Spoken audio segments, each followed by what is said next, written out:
Assalamualaikum warahmatullahi wabarakatuh. Hai guys, apa khabar korang? Terima kasih sebab sudah klik video ni dan jangan lupa untuk tekan tombol subscribe. Kembali lagi bersama saya AA berbagi info dan kisah menarik. Oh, sebelum tu jangan lupa tekan tombol subscribe, tekan loncengnya juga. Okey, sebelum saya ke kes kali ni, saya nak pesan dulu untuk korang. Korang kena stay kat rumah. Yang mana kalau ada kerja dekat luar tu, ada yang penting-penting je baru keluar. Kalau yang terpaksa kerja dekat office tu, lain kira lah kan. Tapi kalau korang yang tak ada keperluan tu, korang duduk je rumah. Sebab sekarang kes dekat Malaysia dah makin meningkat. Jadi kita tak nak lah sebabkan kita efek pada orang lain kan. Okey, kisah kali ni saya nak sharekan dengan korang tentang kisah penderaan seksual kanak-kanak, ataupun kita lebih kenali sebagai pedofil kan. Saya rasa dah beberapa kisah dah saya cerita tentang pedofil ni, dan kisah kali ni sebenarnya pernah jadi dekat Malaysia. Jadi dalam tahun lepas macam tu, negara kita Malaysia ni heboh dengan kes kesalahan pedofil, kesalahan seksual kanak-kanak yang dilakukan oleh Richard. Jadi Richard ni adalah pesalah seks kanak-kanak di Britain yang disabitkan bersalah. Dia ditangkap oleh Agensi Jenayah Nasional Britain lepas dapat maklumat daripada polis Australia. Dan dia disabitkan dengan 71 tuduhan melakukan serangan seksual yang serius terhadap kanak-kanak masa dia bekerja sebagai guru, jurugambar dan juga guru Kristian dekat Malaysia. Okey, dah sedia? Jom kita mula. Nama penuh dia adalah Richard William Huckle dan dia dilahirkan pada 14 Mei 1986. Dia dilahirkan dalam keluarga kelas menengah di Ashford, Kent, England. Masa kecil dia bersekolah dekat Harvey Grammar School dekat Folkestone, yang mana dia ni digambarkan sebagai seorang kanak-kanak yang suka duduk bersendirian. Jadi sebenarnya tak ada yang pelik pun dengan perangai dia tu. Jadi masa dia umur 16 tahun, dia ambil bahagian dalam ekspedisi selama sebulan untuk mengunjungi sebuah sekolah di Namibia. Jadi Namibia ni terletak dekat selatan Afrika. Kalau tengok tempatnya pun memang penuh dengan padang pasir je. Lepas tu dia belajar dekat South Kent College yang berdekatan. Jadi Richard ni sebenarnya dia dianggap sebagai seorang yang biasa je dan patuh dengan agama dia. Dia selalu pergi ke Ashford Baptist Church dan dia ni lebih dikenali sebagai seorang yang pendiam. Sebenarnya dia adalah anggota gereja dekat London tu. Sampailah dia kena tangkap pada Disember 2014. Pendeta Richard ni cakap yang Richard ni macam jarang pergi ke gereja tu, kecuali dia datang untuk tengok anak-anak. Tak lama lepas tu dia berhenti belajar dan dalam tahun 2005 ke 2006 macam tu dia selalu ulang alik ke Malaysia. Sebab untuk bantu gereja-gereja yang ada kat Malaysia ni dan juga bantu masyarakat setempat. Lepas tu pada tahun 2010 tu dia berpindah ke Malaysia dan menetap dekat sini. Masa dekat Malaysia ni dia daftar kursus CELTA dengan British Council, iaitu sijil dalam pengajaran bahasa Inggeris kepada orang dewasa. Dan lepas tu dia mula bekerja sebagai seorang jurugambar di Kuala Lumpur. Dan untuk memajukan kerjaya dia masa tu, dia daftar masuk ke College University Metropolitan Kuala Lumpur dalam kursus IT atau pengajian teknologi maklumat. Tapi sebenarnya dia tak tamatkan pun pengajian dia tu. Dia separuh jalan juga. Jadi sebenarnya selain dekat Malaysia ni, dia juga disabitkan bersalah buat kejahatan seksual terhadap kanak-kanak di sekitar Asia Tenggara.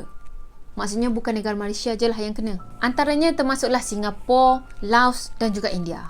Dekat India, dia yakinkan seorang pendeta ni untuk invite dia, untuk ajak dia ke sebuah panti asuhan. Jadi panti asuhan tu ada dekat Bangalore. Dia cakap yang dia nak pergi ke sana untuk ambil gambar dan juga untuk buat video dengan kanak-kanak dekat sana. Yang mana masa tu dia berperanan sebagai seorang cikgu di gereja untuk raih kepercayaan pendeta tu dan juga kanak-kanak dekat situ. Sebenarnya jenayah yang dia buat ni tak dapat dikesan tau. Bersih je kerja dia ni. Sampailah 19 Disember 2014. Masa tu Richard ni kena tangkap dengan pegawai dari Badan Jenayah Nasional Britain di Airport Gatwick, London. Masa tu dia disoal siasat sebab melakukan kesalahan serius terhadap kanak-kanak. Jadi macam mana dia boleh tertangkap tu? Macam mana orang boleh kenal dia kan? Sebab sebenarnya dah ada maklumat daripada Task Force Argos, iaitu Perkhidmatan Polis Australia Queensland yang sangat khusus dan bertanggungjawab untuk penyiasatan eksploitasi dan juga penderaan kanak-kanak. Jadi penyiasatan ni sebenarnya diorang buat atas talian je. Sebenarnya pegawai penyiasat Task Force Argos ni dah lama dah mengintip ataupun menyiasat rangkaian pedofil yang beroperasi di rangkaian dark web yang juga disebut sebagai The Love Zone. Saya rasa kalau dark web ni korang macam ramai kan yang tahu, sebab banyak dah YouTuber-YouTuber yang explain pasal dark web ni. Saya rasa compare dengan saya, korang lagi banyak tahu kot pasal dark web. Jadi katanya dark web ni adalah web gelap. Yelah, dark tu kan gelap. Jadi web tu web, dark web. Memanglah. Kiranya macam kita ada pasaran gelap, pasaran haram macam tu kan. Macam itulah juga dengan web ni. Banyak yang sisi gelap dekat sana. Dengan kata kalau kes pembunuhan, kes siksa orang, kes nak bunuh diri pun ada dekat sana. Jadi banyaklah video-video yang pelik-pelik dekat sana. Saya pun tak pasti macam mana dia orang boleh masuk ke dark web tu. Tapi saya rasa korang lagi tahu kan. Okey, kita sambung. Pihak polis ni perasan ada salah seorang ahli dekat TLZ tu, dia selalu post hias ataupun hayas ataupun macam-macam mana je lah yang korang nak baca benda ni. Jadi bagi mereka benda tu agak pelik, agak rare lah. Macam tak ada pun orang yang nak post macam tu, kecuali budak ni macam tu. Kiranya lain daripada yang lain, senanglah orang nak perasan kan. Bukan tu je, pihak polis juga perasan yang ada satu bintik khas dekat salah satu jari lelaki ni. Jadi masa tu pihak polis ni menggunakan media sosial dan ruang chat khas untuk kesan individu ni. Dan akhirnya mereka jumpa satu page Facebook yang padan dengan profil suspek. Sebenarnya profil FB tu palsu tau. Tapi dekat page FB dia tu ada satu kenderaan. Jadi masa tu polis siasat kenderaan ni milik siapa. Dan last kali polis dah dapat tahu yang kenderaan tu adalah milik Shannon McCall, iaitu seorang pekerja care worker daripada Adelaide. Jadi kerja care worker ni macam kerja nurse jugalah. Kerjanya jaga orang-orang tua, jaga kanak-kanak macam tu. Masa tu ada warrant yang dikeluarkan untuk tangkap si Shannon tadi. Jadi masa tu polis terus serbu rumah dia dan dia tengah buat apa tahu? Dia tengah layari dark web masa tu. Lepas tu polis ni guna identiti Shannon, guna profil Shannon dekat dark web tu untuk cari pesalah pedofil yang lain. Dan masa tu polis ni berjaya selamatkan 85 kanak-kanak daripada penderaan dan juga menangkap beratus-ratus orang pesalah. Gila lah, tak tahulah apa yang diorang dapat. Diorang pergi culik kanak-kanak tu semua, lepas pergi dera, buat video. Apa yang diorang dapat sebenarnya? Jadi salah seorang pesalah yang mendera kanak-kanak ni adalah si Richard tadilah. Dalam beratus-ratus orang yang bersalah tadi, dia adalah antara orang yang menarik minat polis ni. Kenapa? Sebab bilangan mangsa dia yang sangat ramai yang dia dah dera dan sikap dia yang post hayas tadi. Hayas. Lepas pihak polis dah tahu dah siapa Richard yang sebenar tadi, dan pihak polis dapat tahu yang Richard ni akan pulang ke United Kingdom masa tu. Kononnya untuk habiskan masa Christmas bersama family dia. Dan masa itulah pihak polis Australia ni cepat-cepat bagi tahu Agensi Jenayah Nasional. Jadi Richard pun dapatlah ditangkap dekat lapangan terbang tadi.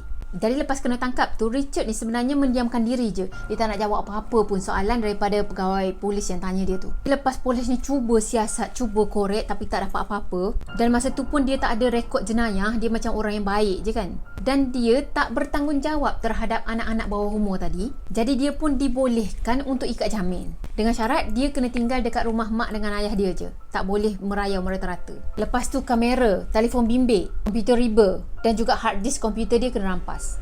Jadi masa polis membebaskan dia itulah polis ambil kesempatan tu untuk menganalisis data-data yang diorang ada. Dia cari bukti, ambil bukti daripada telefon, daripada komputer, hard disk tu semua kan. Dan sebenarnya benda tu, proses tu semuanya macam ambil masa yang agak lama jugalah. Sebenarnya masa Richard kena soal siasat tadi kan dia tak bagi banyak komen kan. Dia tak bagi banyak statement, tak jawab banyak soalan macam tu kan.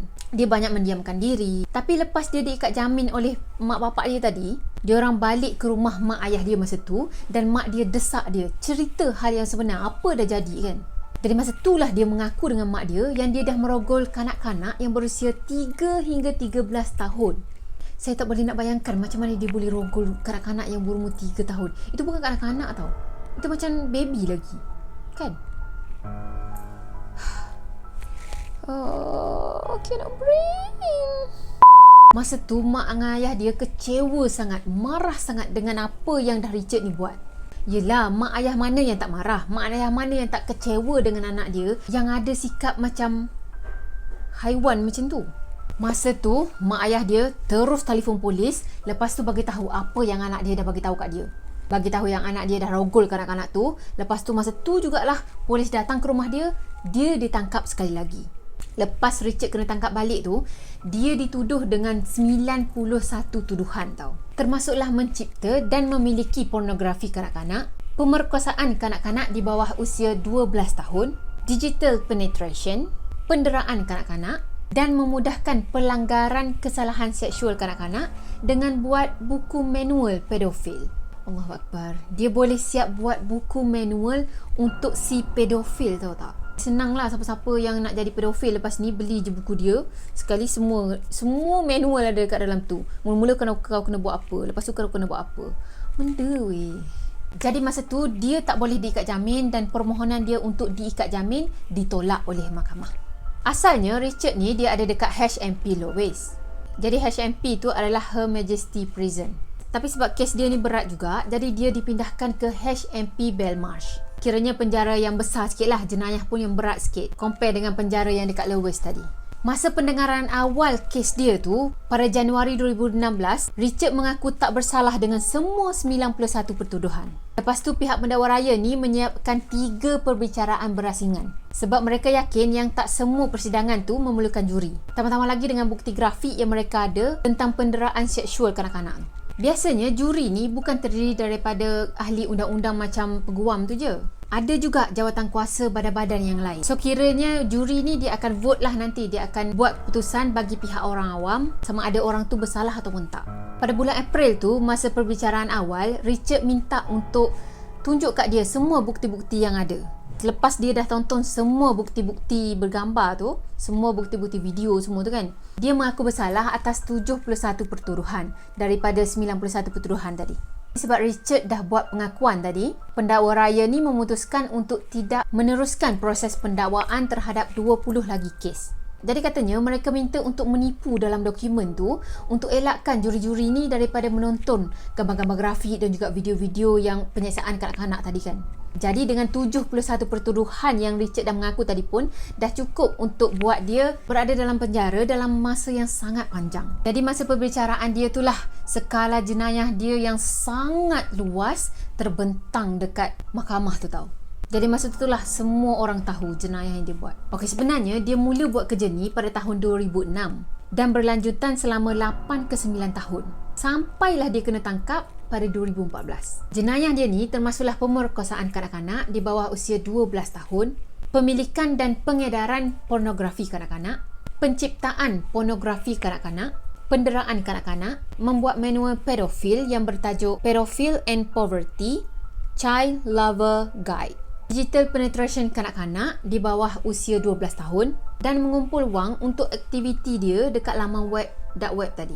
Dan wang tu semua sebenarnya dia dapat melalui pembiayaan orang ramai. Salah seorang mangsa dia didera masa mangsa dia tu pakai pampers tau. Yang paling kecil lah, yang berapa bulan tadi kan, 3 bulan tau. Dan yang lain didera selama beberapa tahun antara umur 5 ke 12 tahun. Macam korang tahu, Richard ni adalah ahli kepada The Love Zone dekat dark web tu. Jadi dekat dark web tu lah dia share gambar-gambar kejahatan dia dengan ahli-ahli TLZ yang lain. Lepas tu dia bercerita tentang hal-hal yang dia dah buat, penyiksaan yang dia dah buat dengan kanak-kanak ni. Kononnya macam share prestasi dia lah dengan pedofil-pedofil yang lain. Dia ada mesej macam ni tau. Hit jackpot.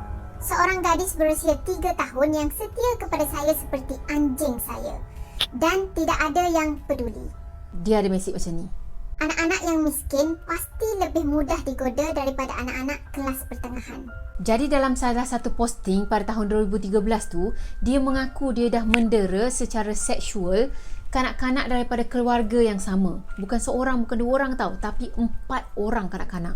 Jadi kononnya dia menghadiahkan 1 mata ganjaran pada diri dia sendiri kalau dia berjaya untuk buat penderaan seksual kanak-kanak. Dan dia tak dapat mata ganjaran kalau dia buat penderaan seksual tu kepada kanak-kanak yang sama pada minggu yang sama. Kiranya setiap minggu tu kena ada mangsa yang berlainan. Richard juga ada tulis yang dia nak kahwin dengan salah seorang mangsa rogol dia yang dia dah rogol budak tu daripada usia 7 tahun lagi.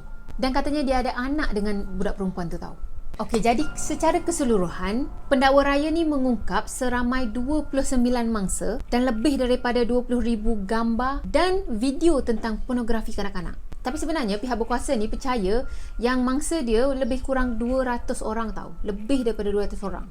Iaitu meliputi seluruh Asia Tenggara. Dan pihak polis juga percaya ada beribu-ribu lagi foto dan juga video kat dalam laptop si Richard tu yang disulitkan. Dan sayangnya pihak berkuasa ni tak dapat nak akses kepada fail sulit tu. Jadi sebahagian besar penderaan kanak-kanak yang ada kat dalam laptop dia tu tak dapat nak diakses, tak dapat nak dipulihkan, nak diambil sebab dia tak nak bagi kerjasama dengan pihak polis ni. Jadi sebenarnya pihak polis ni cakap yang dia hanya jumpa sebilangan kecil je daripada foto dan juga video kat dalam laptop tu tau. Jadi kemungkinan lah memang betul ada lebih daripada 200 mangsa dia ni. Jadi dalam perbicaraan tu juga, pihak polis ni menedahkan beberapa strategi yang Richard ni buat untuk dapatkan mangsa-mangsa dia. Macam dia bawa budak-budak tu untuk keluar jalan-jalan daripada rumah anak yatim tu kan. Dan ada juga yang dia hantar balik rumah untuk sambut hari lahir. Dan dia juga pernah cakap yang dia nak berkahwin dengan salah seorang mangsa dia dan dirikan rumah anak-anak yatim. Tak tahulah ini mangsa dia yang tadi ke ataupun mangsa yang lain. Tapi kalau dia boleh buat satu rumah anak yatim, maksudnya lebih senang lah nanti dia buat penderaan seksual kanak-kanak kan. Macam menjadi satu kitaran pula. Yang mana datang menetap dekat rumah tu akan jadi mangsa dia. Memang dia takkan kurang mangsa lah. Dia takkan putus mangsa untuk buat kerja ni. Dan pedofil tu akan jadi kerja tetap dia. Sebenarnya itu yang dia plan tau. Tragiknya dia akan seksa budak-budak tu. Lepas dah seksa tadi, dia akan bagi tahap ataupun bintang kepada penyeksaan yang dia buat pada budak tu. Kiranya macam ada tahap 1, tahap 2, tahap 3 macam tu lah. Ataupun 1 bintang, 2 bintang, 3 bintang, 4 bintang, 5 bintang. Depends pada penderaan yang dia buat tu menyeksakan ke tak. Dia tak tahulah pedofil ke psycho. Jadi sebenarnya daripada buku cacatan dia ni lah polis dapat tahu yang mungkin mangsa dia ni lebih daripada 200 orang. Atau sebenarnya mungkin dia buat penyeksaan kepada orang yang sama. Setiap satu penyeksaan dia akan bagi bintang. Esoknya tu dia buat penyeksaan pada orang yang sama lagi. Lepas tu dia bagi bintang lagi. Itu pun mungkin kan.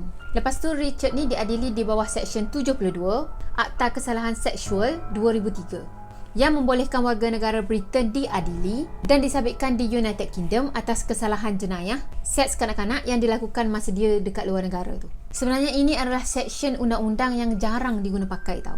Katanya Richard ni adalah orang yang ke-7 yang diadili di bawah akta undang-undang ni.